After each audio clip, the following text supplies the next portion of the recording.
They say that cruelty finds its stage in the most unlikely places. And on that cold November evening, it found its mark in a 14-year-old boy standing alone under the harsh spotlight of Jefferson High's annual talent show. His name was Daniel Hayes, and he was blind. I need to tell you this story because what happened that night, it changed everyone who witnessed it. It reminded us all of something we've forgotten in our rush to judge, to mock, to tear down anyone who dares to be different. Daniel hadn't always been blind. That's what made it harder, you see. He'd spent the first 8 years of his life seeing the world in all its color and wonder. He remembered his mother's face, the way sunset painted the sky orange and pink, the exact shade of blue in his younger sister's eyes. But then came the accident. A drunk driver. Wrong place, wrong time. The kind of senseless tragedy that steals not just sight, but innocence. His parents did everything they could. Surgery after surgery. Specialist after specialist. But some things once broken can't be put back together the same way. The doctors use words like irreversible and progressive degeneration. Daniel's father stood in hospital corridors with his head in his hands. His mother cried herself to sleep for months.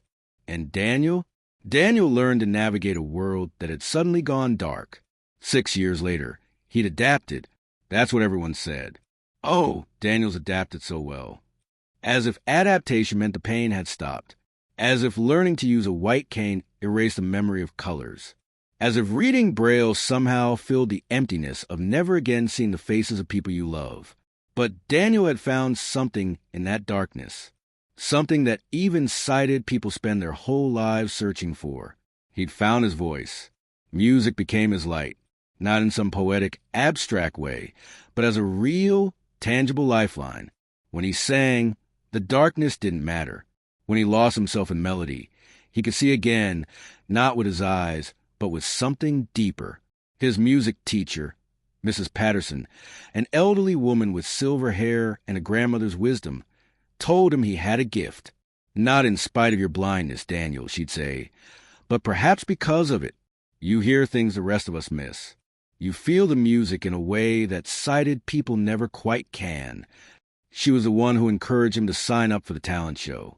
Let them hear you, she'd whispered, her weathered hand on his shoulder. Let the whole world hear you. Daniel was terrified. He performed before, sure, in the safety of the school choir, hidden among other voices. But alone, on stage, with hundreds of eyes watching him, eyes he couldn't see but could feel, could sense judging every stumble, every uncertain step. His mother was worried, too. She'd seen how cruel teenagers could be, how they'd whispered when Daniel walked past with his cane, how they'd made jokes just loud enough for him to hear, testing whether the blind kid had thick enough skin. But his father looked at his son with something that looked like desperate hope. Maybe this is what he needs, he'd said quietly. Maybe this is his chance to show them. So Daniel signed up, and for 3 weeks he practiced. His fingers wore grooves into his white cane from gripping it during rehearsals. He practiced the walk from the wings to center stage so many times that Mrs. Patterson finally had to tell him to stop, that he knew it by heart, that he needed to trust himself. The night of the talent show arrived with an early winter chill. The auditorium filled with parents, teachers, students.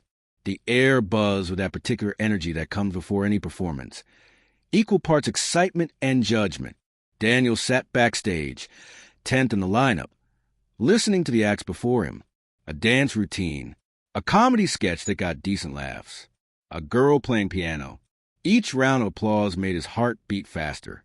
Mrs. Patterson sat beside him, her presence a quiet comfort. Remember, she said softly, you're not performing for them. You're sharing something true, something real. And truth always finds its way to people's hearts. But when his name was called, when he stood and felt for the edge of the curtain with his cane, he heard it, that sound, that terrible, unmistakable sound of stifled laughter. Someone in the back row had snickered. Then another voice joined in. Then another. Not the whole audience, no, but enough. Enough to turn his courage into something fragile and trembling. Is this a joke? Someone said, their voice carrying that awful way voices do when they think they're being quiet, but aren't. What's he gonna do? Sing to his cane? Another voice added, and this time the laughter was louder. Daniel's hand tightened on his cane. He'd faced this before. The mockery, the casual cruelty of people who thought disability was something to laugh at, something that made you less than human, less than worthy of respect. But never like this. Never in front of hundreds of people. Never on a stage with a spotlight burning down on him, like exposure itself. He could turn back. He could walk away right now. No one would blame him. But then he felt Mrs. Patterson's hand on his back, gentle but firm. "Walk tall, Daniel," she whispered. "They don't know what's coming." So he walked, one step, then another, his cane tapping against the stage floor, each sound amplified by the microphone system. The laughter continued, scattered but sharp. He heard someone say, "This is ridiculous," and someone else shushed them. But the damage was done. The air in that auditorium had turned cold with judgment. Daniel reached center stage. He knew he was there because of the warmth of the spotlight on his face, the way sound changed in the empty space around him. He turned toward where he knew the audience was. Even though he couldn't see them, even though part of him was grateful, he couldn't see their faces. The student hosting the show, a senior named Marcus, came on stage. His voice was tight, uncomfortable. This is Daniel Hayes, everybody.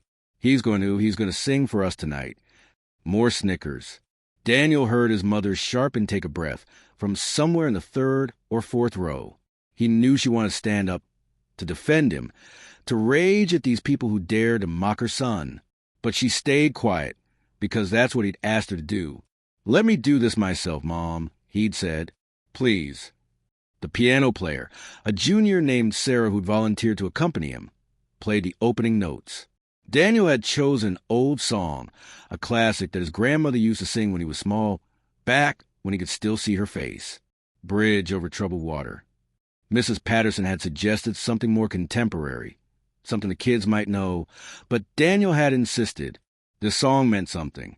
This song had carried him through the darkest nights after the accident. He opened his mouth to sing, and his voice cracked, not from lack of practice, not from technical failure, but from fear, from the weight of all that mockery, all that judgment, all those eyes watching him fail before he'd even begun. The laughter grew louder. Someone actually booed. Daniel heard Marcus shift uncomfortably behind him, heard the rustle as teachers in the audience started to rise, preparing to intervene, to end this disaster before it got worse. But then something happened. Something Daniel couldn't have predicted. His mother's voice, clear and strong, cut through the noise. "Sing, baby," she called out. Just that, just those two words. And in them was every bedtime story she'd read in the hospital, every hand she'd held during surgery, every tear she'd shed thinking about the future he'd lost. His father's voice joined hers, deeper, rougher with emotion. "We're here, son. We're right here." And then Mrs. Patterson from the wings, her voice wavering with age but steady with conviction. "Show them, Daniel. Show them what real strength sounds like." Daniel took a breath, a real one this time, deep and full. He let it settle in his chest, let it push down all the fear and shame and anger. He thought about the 6 years of darkness, the 6 years of learning to live in a world that wasn't built for him, the 6 years of people assuming he was less capable, less intelligent, less worthy of space in the world simply because he couldn't see. And he sang. This time, his voice didn't crack. This time, it soared. The first note silenced the laughter immediately, not because people felt guilty, though perhaps they should have, but because that note, that single, pure, perfect note, was impossible to talk over. It demanded attention. It commanded respect. Daniel sang about troubled waters and stormy seas, and everyone in that auditorium knew he wasn't just singing words on a page. He was singing about his life, about being 8 years old and waking up in a hospital to a darkness that never ended, about learning to read again with his fingers instead of his eyes, about the kids who called him names, who tripped him in hallways, who treated his disability like a punchline. His voice grew stronger with each line. It filled the auditorium the way light fills a room when you draw back the curtains, rich and warm and impossibly beautiful. The kind of voice that doesn't come from technique alone, though he had that too. It comes from somewhere deeper, from pain transformed into purpose, from loss alchemized into art. By the second verse, people had stopped moving entirely. The parents who'd been checking their phones put them down. The students who'd been whispering fell silent. Even the teachers who'd been prepared to escort Daniel off stage stood frozen, caught in the spell of his voice.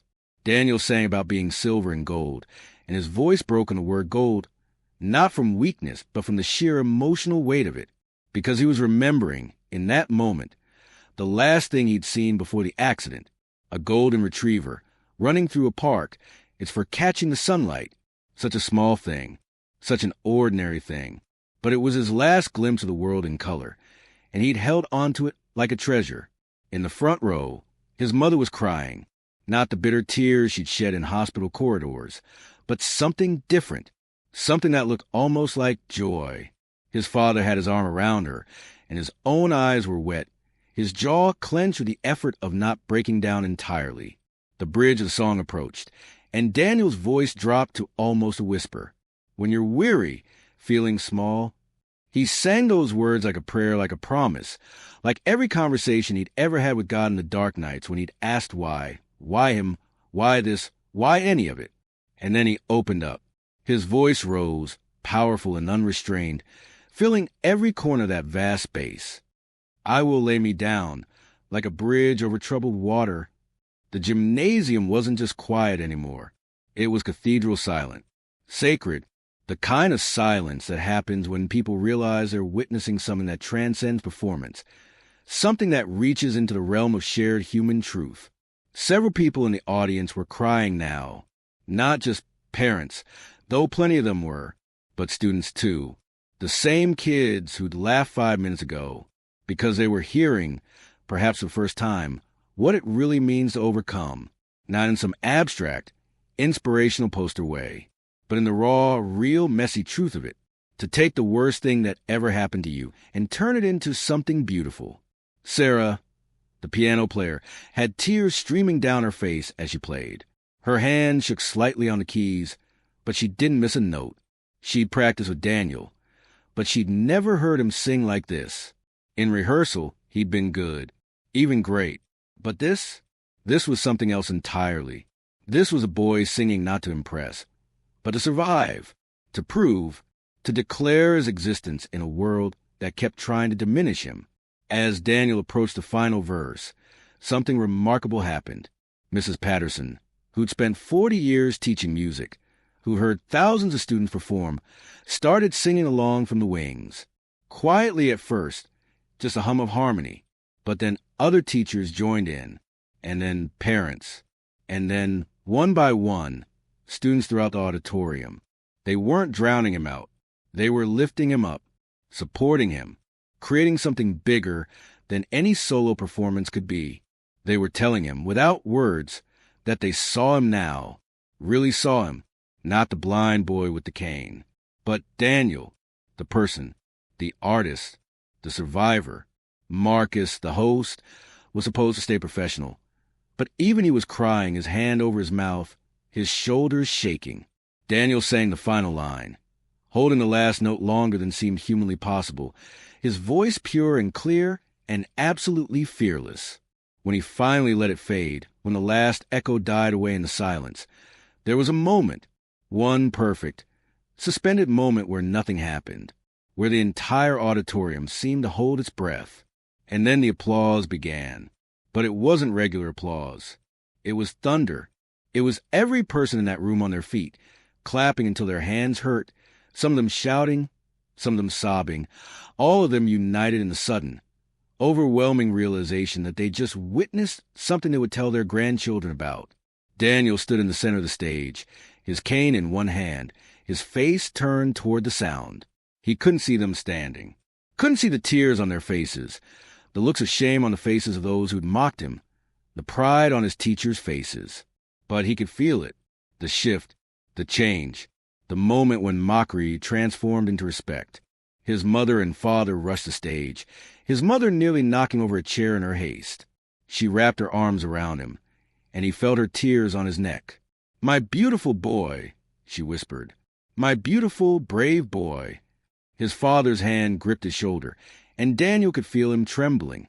This man who'd felt so helpless in hospital rooms, who wanted to fix everything and couldn't, who'd watched his son struggle through darkness. I'm so proud of you, he said, his voice barely audible over continuing applause. Son, I'm so damn proud of you. Mrs. Patterson made her way onto the stage, and she took Daniel's face in her hands. You did it, she said simply. You showed them. But Daniel shook his head. No, he said quietly. I showed myself. Because that was the truth of it. He'd spent 6 years believing that blindness had taken something from him, something essential, something that made him whole. But standing on that stage, feeling the vibration of hundreds of people applauding, hearing their voices calling his name, he understood something he'd never quite grasped before. The accident had taken his sight, but it hadn't taken him. It hadn't taken his voice, his courage, his capacity to create beauty in a world that desperately needed it. If anything, it had given him something, a depth of understanding about suffering and perseverance that most people never develop, an ability to feel music so deeply that he could make others feel it too. The student who'd booed, a kid named Tyler, who'd been Daniel's classmate since elementary school, pushed through the crowd to the stage. His face was blotchy and red, and he was crying harder than anyone. Daniel, he said, his voice breaking. Man, I'm sorry. I'm so sorry. I never understood. Daniel turned toward his voice, and he did something that surprised everyone, including himself. He smiled, not a bitter smile, not a triumphant one, just a gentle, genuine smile. It's okay, he said. I forgive you. Because he did. Because holding on to anger would have been like carrying rocks in his pockets. Heavy and pointless and ultimately self-destructive. He'd learned that in the darkness, too. That forgiveness isn't about excusing cruelty. It's about refusing to let that cruelty define you.